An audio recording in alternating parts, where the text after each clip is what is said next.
Au domaine de l'Arlot, nous avons la chance d'exploiter un patrimoine viticole de 15 hectares, situé principalement sur les communes de Nuits-Saint-Georges et Vaudremannais. Donc on est conscient qu'on a énormément de chance, parce que chacun de nos terroirs, chacune de nos vignes, a des caractéristiques qui sont bien particulières, qui sont propres à chaque parcelle, et c'est ça qu'on a envie de montrer dans nos vins. Donc la philosophie générale du domaine de l'Arlot, depuis la création du domaine, ça a été d'essayer de montrer, avec le plus de pureté et le plus de précision possible, ces différentes caractéristiques de chaque parcelle dans chacune de nos cuvées.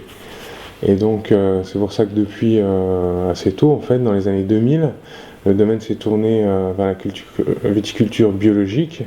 Puis en 2004, la viticulture biodynamique. C'était pour avoir des raisins qui soient chargés du goût de leur terroir, et avec ce niveau de qualité de raisin, on est capable de faire des vinifications minimalistes et d'exprimer avec le plus de justesse possible la précision et la pureté de chacun de nos terroirs. Le millésime 2013 que nous sommes en train de vendanger, je pense, restera dans les annales par son caractère tardif. Nous avons commencé les vendanges ici au domaine le 2 octobre. La dernière fois qu'on a noté des vendanges aussi tardives en Bourgogne, c'était en 1984, donc il y a 29 ans. Donc je pense qu'effectivement, ça sera une des caractéristiques du millésime, ce caractère tardif. Donc si on veut comprendre un petit peu, il faut remonter à ce qui s'est passé au printemps. Pendant tous les mois de mars, avril, mai et juin, en fait, on a eu un déficit de température par rapport à une année normale, et on a eu des mois qui sont révélés assez pluvieux.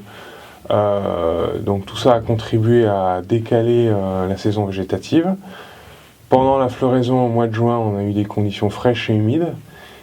Les conséquences, c'est qu'on a eu beaucoup de coulures. Donc la coulure, c'est ce phénomène qui fait qu'une fleur de vigne ne se transforme pas en baie de raisin, mais avorte, elle sèche, elle tombe. Donc c'est ce qui explique qu'aujourd'hui, au moment des vendanges, on se retrouve avec une faible récolte en quantité. Maintenant, les mois qui ont suivi, juillet et août, ont été très ensoleillés, très chauds, très lumineux. Donc la faible récolte a pu mûrir dans de très bonnes conditions. On a eu des peaux épaisses qui se sont faites à ce moment-là sur ces mois de juillet et août. Elles sont là aujourd'hui, on les retrouve, et on retrouve ces arômes, ce gras dans les raisins qui est encourageant. Le mois de septembre a été variable, et ça va être très intéressant de voir ce qu'est capable de donner le pinot noir dans ce genre de millésime, parce que c'est vrai que le pinot, c'est un cépage qui s'accommode bien de saisons tardives comme ça, de conditions de maturité lentes. C'est plutôt propice à la révélation de la complexité et la finesse des arômes du pinot. Donc je pense que ça va être un millésime à suivre, un millésime intéressant.